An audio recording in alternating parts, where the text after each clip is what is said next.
Du 3 au 6 juin, les 72 heures de la radio en Sarthe. la radio a 100 ans, les radios libres 40 ans. C'est la fête nationale de la radio. En direct sur 3 fréquences FM et pour la première fois en Sarthe en DAB+. En DAB+, Un programme animé par les radios sartoises avec les 72 voix de l'histoire de la radio en Sarthe. des émissions spéciales Des plateaux débats, et bien plus encore. les 72 heures de la radio en Sarthe. Les 72 heures de la radio en Sarthe. Ça commence le jeudi 3 juin à 21h.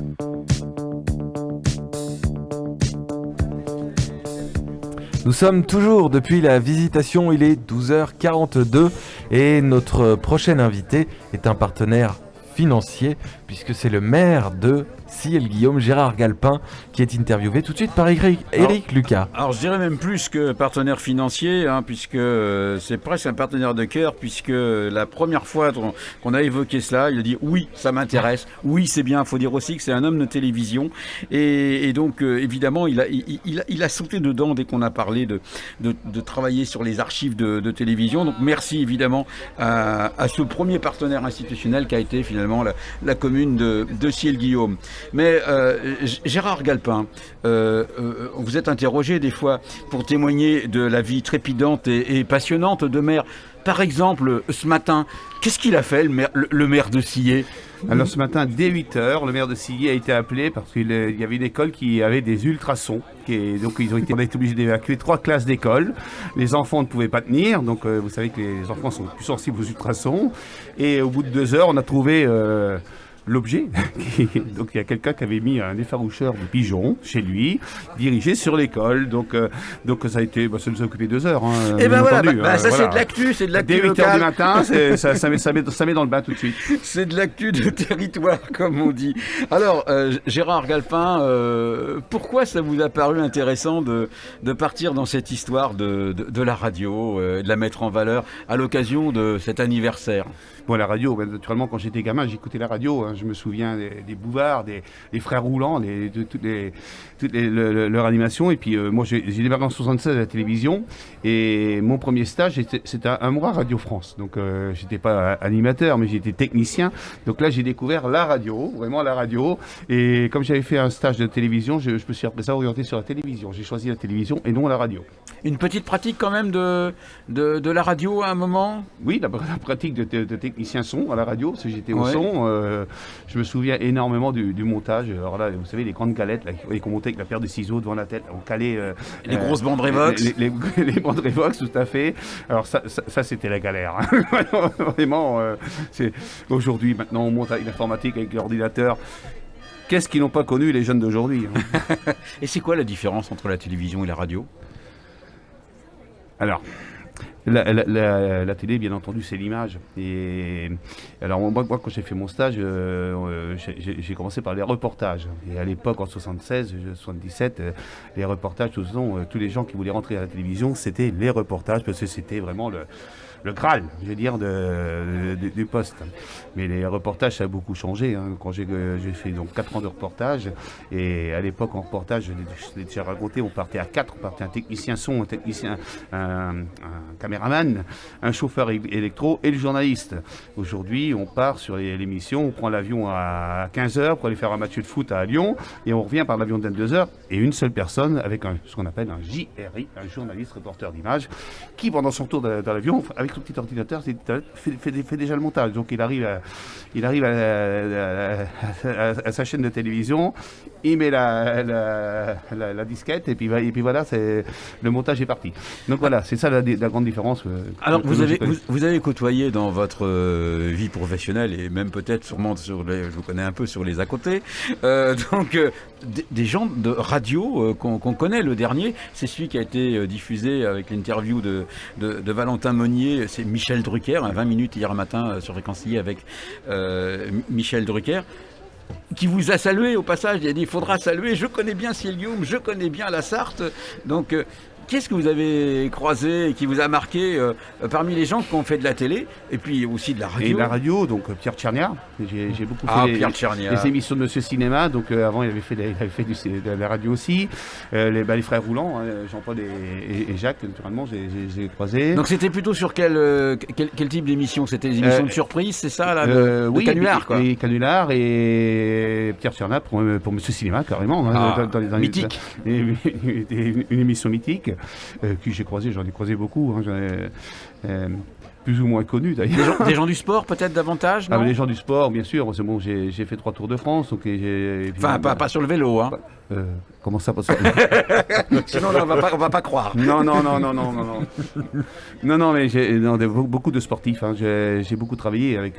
J'ai cité des anciens, peut-être, ça va pas dire grand-chose à nos jeunes. Faut les citer. Joe Choupin, Daniel Casal, Pierre Fula. Donc, ça a été l'haltérophile.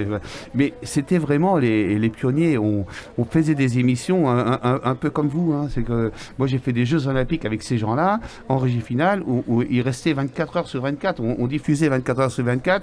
Ils se mettaient dans un bout de la régie derrière le pupitre pour avoir les écrans avec une caméra pour avoir les écrans. Et on faisait des JO. On était capable de tenir l'antenne des heures et des heures. Et je peux vous dire que Casal et Choupin, ils ont beaucoup parlé de Cyril-Guillaume avec le lac de Cyril-Guillaume pour l'entraînement de nos nageurs et tout ça. Alors, justement, on va en parler de Cyril-Guillaume, puisque donc ce matin, on recevait Dominique Leménaire, hein, qui a exprimé le point de vue département. Vous êtes vous-même membre du conseil départemental. Bon, mais c'est la commune, d'abord, de Sillé. Puisque vous êtes partenaire, c'est l'occasion de dire aux gens du Mans et de la Sarthe en quoi cette commune est importante. Bon, Coco-Plage, il y a un bouquin qui vient de sortir là. C'est mythique, Coco-Plage, pour tout le monde. C'est le Saint-Tropez de la région.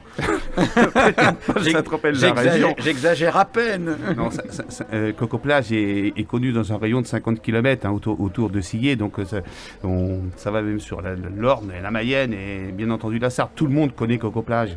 Ça c'est clair. J'allais dire que Coco-Plage est aussi populaire que les 24 heures du Mans. Vous allez à l'étranger, Coco-Plage, il n'y a pas de problème. Ils connaissent. Alors, j'informe tout de suite les auditeurs que là, il faut aller voir côté fake news. On va en avoir une magnifique. Non, mais Cyril-Guillaume, c'est ça, c'est Coco-Plage, c'est son château, c'est cet attrait touristique. Il y a beaucoup de choses à voir, on a beaucoup de potentiel. On a aussi quelque chose qui est assez exceptionnel en milieu rural. On a une cité scolaire, on a un lycée, on a un collège. On a aussi quelque chose qui est exemplaire, qui n'existe pas beaucoup en France, à mon avis. C'est une radio à la cité scolaire, donc on pourra y revenir tout à l'heure. Donc ça, c'est des choses. On a une gare en centre-ville qui fonctionne. On est sur un grand axe, Laval-Le Mans. Et il y a des entreprises, par exemple, hier dans l'émission qu'on a fait avec Radio Vinci Autoroute depuis l'aire de Sargé en direct avec une diffusion sur l'ensemble du réseau, j'ai pu en profiter pour saluer les routiers des transports Montaville de Cyril-Guillaume. Et on savait que même s'ils étaient à l'autre bout de la France, grâce à la magie de la radio, ils pouvaient nous entendre. Qui est la deuxième entreprise de Cyril-Guillaume avec plus de 100 chauffeurs. Hein. C'est important. Le premier groupe, c'est le groupe Legrand, bien entendu, qui aujourd'hui fonctionne très très bien. J'ai encore eu des nouvelles récentes malgré le Covid. Il traverse cette période pas trop mal, disons. Derrière, on a Montaville, on a quelques entreprises comme ça qui sont vraiment des références. Et d'ailleurs, ils cherchent toujours des chauffeurs. Hein. Donc, je le dis sincèrement, si vous avez, c'est vraiment aujourd'hui un gros problème de trouver des chauffeurs routiers.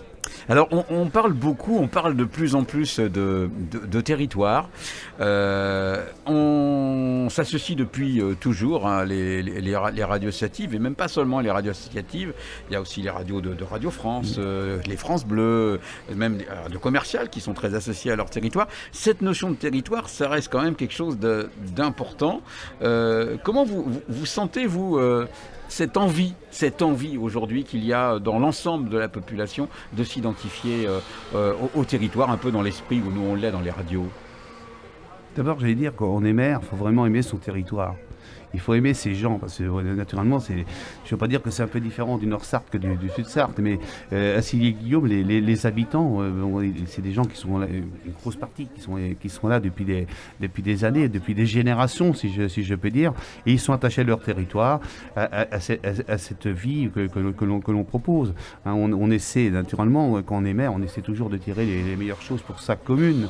Hein, je veux dire par là, si je prends par exemple à Silliers-Guillaume, quelque chose que tout le monde nous envie, je reçois encore des coups de téléphone encore cette semaine de toute la France, c'est notre maison médicale. Et j'ai des élus de grandes collectivités qui me demandent comment vous faites.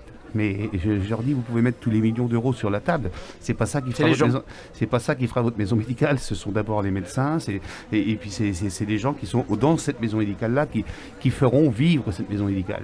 Alors, histoire de sourire un petit peu aussi sur cette triste période du confinement, il y a eu un événement très drôle pendant le confinement avec la radio.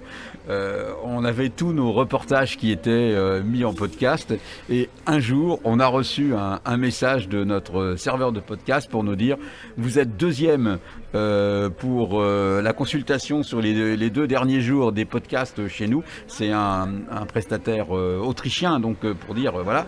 Et on avait donc, on s'est dit c'est qui, c'est quoi, et on avait donc Gérard Galpin en plein milieu de disques jockey, hein, de playlists du monde arabe, d'Amérique du Sud, etc. Finalement, ça vous amène à quelle réflexion sur la place de la radio sur un territoire comme le vôtre? Non mais attends, ça te surprend, Eric? Non, ça me surprend pas. Dans toutes les entrevues à part.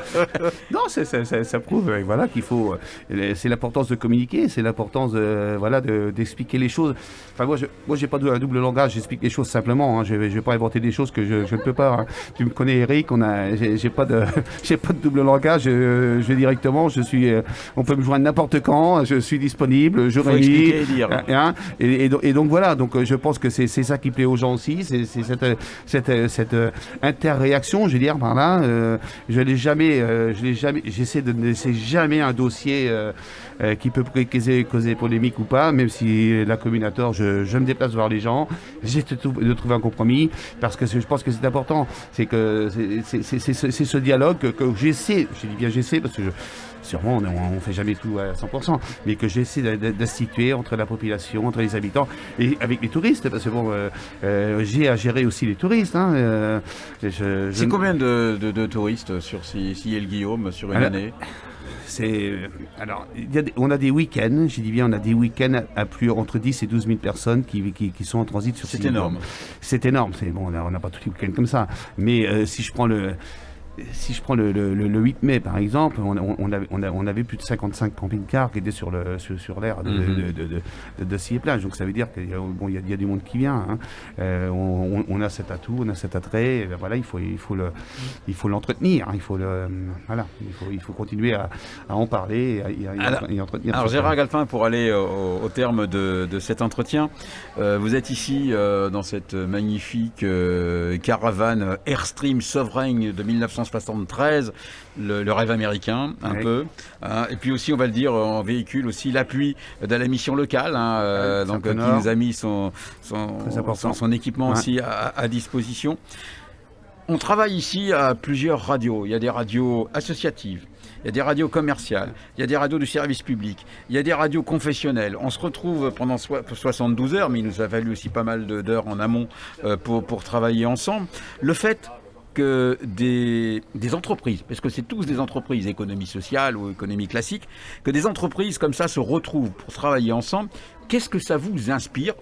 Là, on est sur un secteur. Est-ce que ça vous inspire des réactions? Oui, tout à fait. Ça m'inspire des réactions. Je vous dis bravo à tous, parce que je sais que tu es sûrement le maillon qui a permis... on a lancé l'idée, voilà. On a lancé l'idée, vous avez lancé l'idée. Non, mais moi, je trouve ça formidable, parce qu'il est important de marquer les 100 ans de la radio. Moi, j'ai regardé plusieurs émissions notamment avec Philippe Bouvard. Philippe Bouvard sera d'ailleurs l'invité ce soir sur une grande chaîne de télévision qui va raconter sur laquelle il sera. Il sera sur RTL. Donc ce soir, j'ai appris ça en voiture. Donc, mais voilà, donc c'est quand même le fait d'avoir réussi ce projet. Eric, je te félicite. Je félicite toutes les personnes qui ont été autour de toi, bien entendu, parce que je sais que tu n'es pas le seul. Mais vraiment, c'était un travail qu'il fallait faire. Il fallait oser le faire. 72 animateurs qui ont traversé aussi la Sarthe. Et les 72, ça parle. Et les 72, ça parle, voilà. Très bien. Alors, merci Gérard Galpin d'être venu d'avoir quitté Ciel-Guillaume et venir ainsi jusqu'au Mans, au plein centre-ville, pour ces 72 heures de la radio. Et puis on va le dire clairement, merci à la ville de Ciel-Guillaume d'avoir été parmi les premiers à réagir sur le fait de dire l'idée est bonne, on y va, parce qu'on sait quand même que dans des démarches de ce type, il faut amorcer. Il faut amorcer, il faut communiquer. Donc je pense que c'était aussi l'occasion de pouvoir bien communiquer avec un superbe projet. Donc bravo à la ville et bravo au département aussi, tout à fait. Comme on a pu le dire ce matin, à Dominique Lemener. Merci à vous deux, on s'écoute un petit peu de Jean-Jacques Goldman et on se retrouve dans un instant, à tout de suite.